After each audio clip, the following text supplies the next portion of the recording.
जय जिने नमस्कार, गुड मॉर्निंग इंडिया। मैं हूँ आपकी दोस्त रुचि और स्टोरी टाइम में आप सभी का स्वागत है। हर कहानी अपने अंदर एक संदेश छिपा कर रखती है जो हमें मोटिवेट करती है अंधेरे से उजालों में जाने के लिए। जब भी हम कंफ्यूज होते हैं तो यही कहानियाँ हमें सही दिशा दिखाती हैं। अगर आपको मेरी कहानियाँ सही दिशा दिखा रही हैं, आपकी दोस्त बन रही हैं, तो प्लीज़ मेरे चैनल को सब्सक्राइब, लाइक और शेयर कीजिए।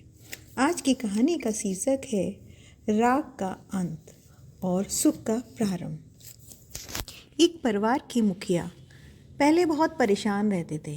उन्हें ठीक से नींद नहीं आती थी। उनका शरीर थका थका रहता था। वे चिड़चिड़े हो गए थे, बात बात पर नाराज हो जाते थे।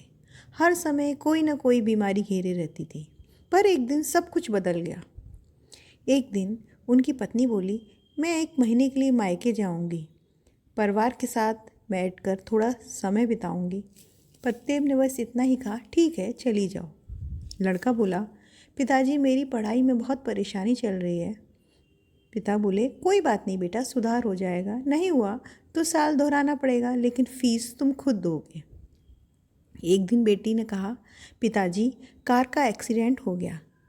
पिता बोले, कोई बात नहीं, मैकेनिक को दिखा लो, वो ठीक कर देगा, मगर खर्चा तुम्हें खुद ही देखना पड़ेगा। बहन बोली, भैया मैं कुछ महीने आपके घर रहना चाहती हूँ।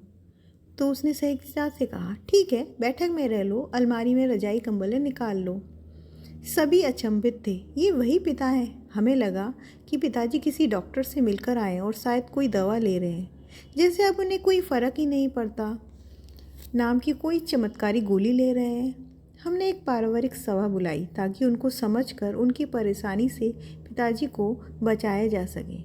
लेकिन पिताजी ने बहुत शांति से सबको एकत्रित किया और कहा, बहुत वर्षों तक मैं सोचता रहा कि मेरी दुख, मेरी चिंता, मेरी रातों की नींद और मेरे अशांत मन से शायद तुम लोगों की समस्याएं हल हो जाएंगी।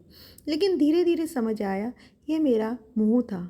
हर आत्मा अपने कर्मों की स्वामिनी है। किसी का दुख सुख उसका कर्तव्य, उसका निर्णय, सब उसका अपना है। मैं पिता हूँ, मशीन नहीं, किसी को सुधारने वाला भी नहीं हूँ। अब मैंने ये स्वीकार किया है, मेरा धर्म है अपना मन शांत रखना और हर किसी को उसके कर्मों के अनुसार सुख दुख प्राप्त होते हैं। ये जानकर अब मैं निराकुल और आनंद में हूँ। मैंने समय समय पर ध्यान, स्वाध्याय और आत्मचिंतन के माध्यम से जाना कि जीवन में आत्मनियंत्रण सबसे बड़ा तप है। अब मैं सिर्फ प्रार्थना कर सकता हूँ, शुभ चिंतन कर सकता हूँ, प्रेम कर सकता हूँ, लेकिन मैं किसी की ज़िंदगी जी नहीं सकता। अगर कोई मुझसे मार्गदर्शन चाहे तो मैं दूंगा, पर चलना उसे ही होगा। निर्णय उसके ही हैं, फल भी उसी को ही भोगने होंगे। आज से मैं किसी का बोझ नहीं उठाऊंगा, न मानसिक, न भावनात्मक, न कर्मों का। आज से सब मेरे लिए आत्मनिर्भर और जिम्मेदार व्यक्ति हैं। सब चुप हो गए। उसी दिन से घर में परिवर्तन आया। सब ने अपने कर्मों का दायित्व अपने ऊपर ले लिया।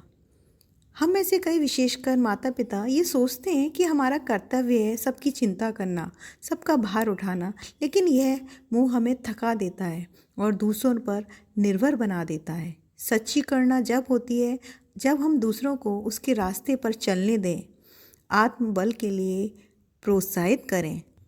हम धरती पर दूसरों के जीवन की नाव खेने नहीं आए, केवल उन्हें उनकी पतवार कहाँ रखी है, अगर वे जानना चाहें तो बताने तक ही हमारी सीमा है। उनके द्वारा नाव खुद ही पतवार के सही प्रयोग से भव समुद्र के पार ले जाएगी। हमें तो बस अपनी नाव को पार लगाने की व्यवस्था करनी है। तो खुश रहें, शांत रहें। मिलते हैं अगली कहानी में। जय जिनेंद्र।